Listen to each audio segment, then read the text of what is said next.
आप 10th class में हैं तो यह वीडियो आपके लिए है। 10th क्लास में आपका एक चैप्टर है कोऑर्डिनेट ज्योमेट्री अर्थात निर्देशांक ज्यामिति। इस निर्देशांक ज्यामिति में सबसे पहला जो आपको समझने के लिए होता है निर्देशांक ज्यामिति, इसमें होता है डिस्टेंस फार्मूला, जिसे हम हिंदी में क्या कहते हैं, दूरी का सूत्र। अगर हमें दो पॉइंट दिए हुए हैं, आप सपोज करें एक ये यहाँ से यहाँ तक ये कोई दो पॉइंट है, ये आपका ए है और यहाँ पर बी है। अगर हम सपोज कर लें कि ए के जो निर्देशांक हैं वो x1 y1 है कोऑर्डिनेट पॉइंट, और बी के क्या है x2 कामा y2 है।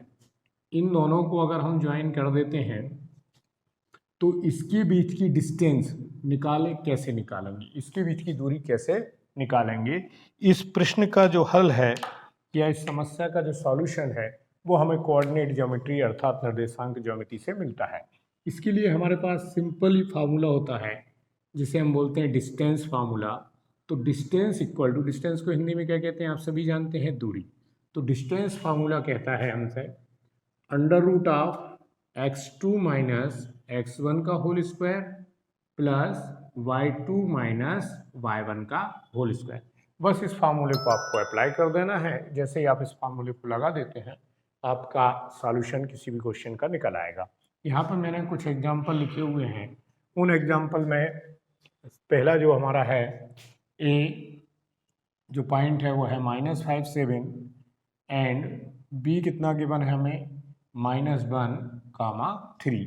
हमें इसको सॉल्व करना है। तो इसको सॉल्व करने के लिए सबसे पहले देखिए जो आपके स्मॉल ब्रैकेट अर्थात छोटे जो ब्रैकेट है उसमें लिखा होता है, तो पहला जो पॉइंट होता है वो x होता है और जो दूसरा पॉइंट होता है वो y होता है। इस बात को आप ध्यान रख लीजिएगा।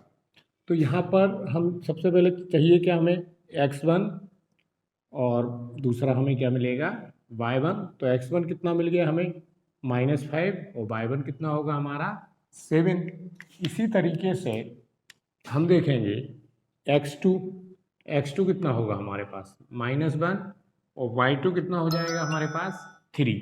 अब चूंकि हमारे पास फार्मूला लिखा हुआ है तो डिस्टेंस AB कितना होगा, AB इक्वल टू होगा, पहले हम फार्मूला लिखेंगे लेकिन मेरे पास लिखा है अंडर रूट x2 कितना है हमारे पास -1, यहाँ माइनस पहले से है तो ये माइनस आएगा और माइनस माइनस क्या हो जाएगा +5 का होल स्क्वायर प्लस 3 माइनस 7 का होल स्क्वायर। हम आगे बढ़ेंगे तो ये क्या मिला हमें AB equal to root of 5 में से अगर 1 को हम माइनस करते हैं तो कितना बचता है हमारे पास 4 बचता है। तो 5 में से जैसे ही हम 1 को माइनस करेंगे तो हमें क्या मिला 4 मिला, तो 4 का स्क्वायर, और यहाँ पे 3 में से 7 गया तो क्या मिला -4 मिला, तो -4 का होल स्क्वायर। तो हमें A B equal to finally क्या मिला, ए बी इक्वल टू मिला 4 का स्क्वायर करेंगे 4 4 जा 16, और यहाँ भी 4 का स्क्वायर करेंगे 4 4 जा 16। तो 16 को अगर हम 16 में ऐड करेंगे तो 16 + 16 इक्वल टू क्या होगा 32। तो ए बी इक्वल टू कितना हो गया अंडर रूट ऑफ 32। अब रूट में 32 है तो इसको क्या करेंगे उसके एलसीएम निकालेंगे, बचपन में हमने निकाले हुए होते हैं। 2 1 जा 2, 2 6 जा 12, फिर 2 8 जा 16, फिर 2 4 जा 8, फिर 2 2 जा 4, और ये क्या हो गया आपका 2 1 जा 2। तो यहाँ पे हमें क्या मिला ए बी इक्वल टू हमें मिलेगा अंडर रूट ऑफ 2 × 2 × 2 × 2 × 2। तो 2 2 जा 4, 4 2 जा 8, 8 2 जा 16, 2 जा 32। हम यहाँ पे 2 2 का क्या करेंगे पेयर बना लेंगे।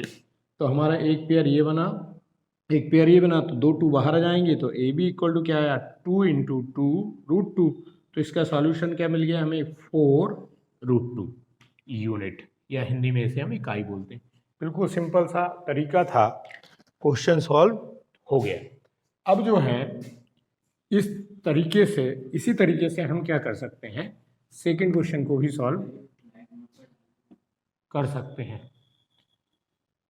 अब हम चलते हैं तो x1 कितना आया हमारा, सेकंड क्वेश्चन को अगर हम देखेंगे तो हमें क्या एग्जांपल लिखा हुआ है सेकंड 2, 3 और b इक्वल टू क्या लिखा हुआ है 4, 1।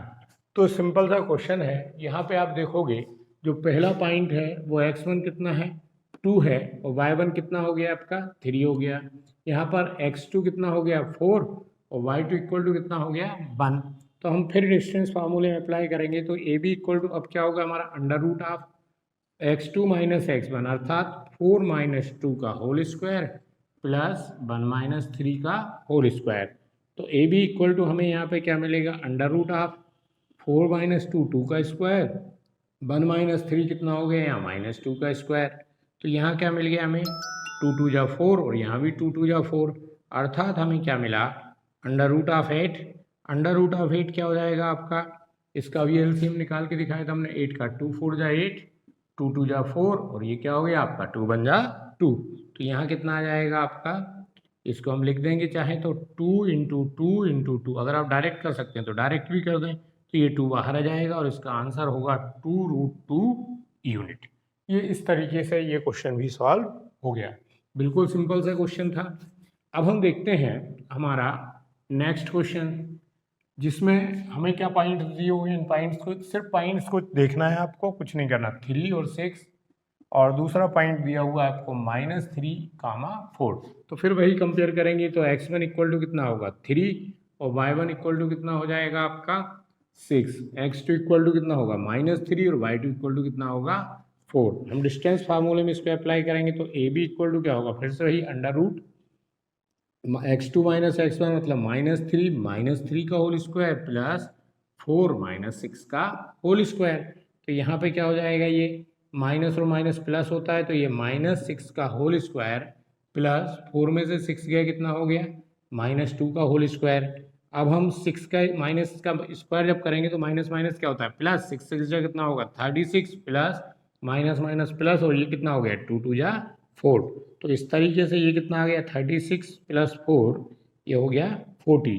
अगर हम 40 का एलसीएम निकालेंगे तो 2 बन जा 2 2 2 जा 4 2 0 2 बन जा 2 0 और ये 2 5 जा 10 तो ये 2 बाहर आ जाएगा और अंदर बचेगा 10। तो इसको हम डायरेक्ट लिख सकते हैं 2√10 यूनिट। ये क्या हो गया इसका सॉल्यूशन हो गया। इसी तरीके से हम क्या कर सकते हैं नेक्स्ट क्वेश्चन सॉल्व कर सकते हैं। नेक्स्ट क्वेश्चन में हमें पॉइंट दिए हुए हैं 4, -1 और आपका -2, -3। तो यहाँ x1 कितना है हमारे पास 4 है और y1 कितना -1, x2 कितना है -2 और y1 कितना है -3। तो ए बी इक्वल टू क्या होगा हमारा फार्मूला वही होता है x2 माइनस x1 का whole square plus y2 minus y1 का होल स्क्वायर। बड़ा आसान सा फार्मूला है। यहाँ पे -2 -4 का होल स्क्वायर प्लस -3 और माइनस माइनस कितना हो जाएगा +1 का होल स्क्वायर। तो यहाँ हम आगे बढ़ेंगे तो क्या मिलेगा हमें -6 का होल स्क्वायर और यहाँ पे कितना मिला फिर से -2 का होल स्क्वायर। तो जब हम इसको सॉल्व करेंगे तो फिर से क्या 6 6 जा कितना हो गया 36 और 2 2 जा कितना हो गया 4। तो ये फिर से हो गया √40। तो अभी देखा था हमने तो कितना आया था 2√10 यूनिट। तो उसी तरीके से सॉल्व करना है। क्वेश्चन बड़ा आसान था, आसानी से सॉल्व हो गया। अब हम देखेंगे हमारा नेक्स्ट और आज के वीडियो का लास्ट क्वेश्चन जिसमें आपको दिया हुआ है 3, 4 और बी पॉइंट है 0 0 अर्थात ओरिजिन से पास हो रहा है। तो यहाँ पे x1 कितना होगा 3 और y1 कितना होगा 4, x2 0 और y2 0। तो हमें अगर ओरिजिन से डिस्टेंस निकालनी है और इसी फार्मूले को अगर हम अप्लाई करें तो ए बी इक्वल टू क्या होगा x2 माइनस x1 का whole square plus y2 minus y1 का होल स्क्वायर। तो इसको हम अप्लाई करेंगे तो क्या मिलेगा हमें 0 माइनस 3 का होल स्क्वायर प्लस 0 माइनस 4 का होल स्क्वायर। तो ये कितना हो जाएगा -3 का होल स्क्वायर और यहाँ पे आएगा -4 का होल स्क्वायर। तो -3 का होल स्क्वायर होता है 3 3 जा 9 और 4 4 जा 16। दोनों को ऐड करेंगे तो ये कितना आएगा √25 5 5 जा 25 होता है। तो ये कितना हो गया आपका 5 यूनिट। तो डिस्टेंस यहाँ पर कितनी आ गई आपकी 5 यूनिट आ गई। इस तरीके से ये पांचों क्वेश्चन सॉल्व हो गए। यहाँ पे आप डायरेक्ट अगर ओरिजिन से निकाल रहे थे तो √a² + b² या √x² + y² करके भी आप ओरिजिन से किसी भी पॉइंट की डिस्टेंस निकाल सकते हैं। किसी और वीडियो में मैं आपको कोऑर्डिनेट ज्योमेट्री के बेसिक्स और बचे हुए क्वेश्चंस और 10th में जो एक्सरसाइज है वो जरूर करवाऊंगा। अगर आप पहली बार चैनल पे आए हैं तो चैनल को सब्सक्राइब कर लीजिएगा। असफलता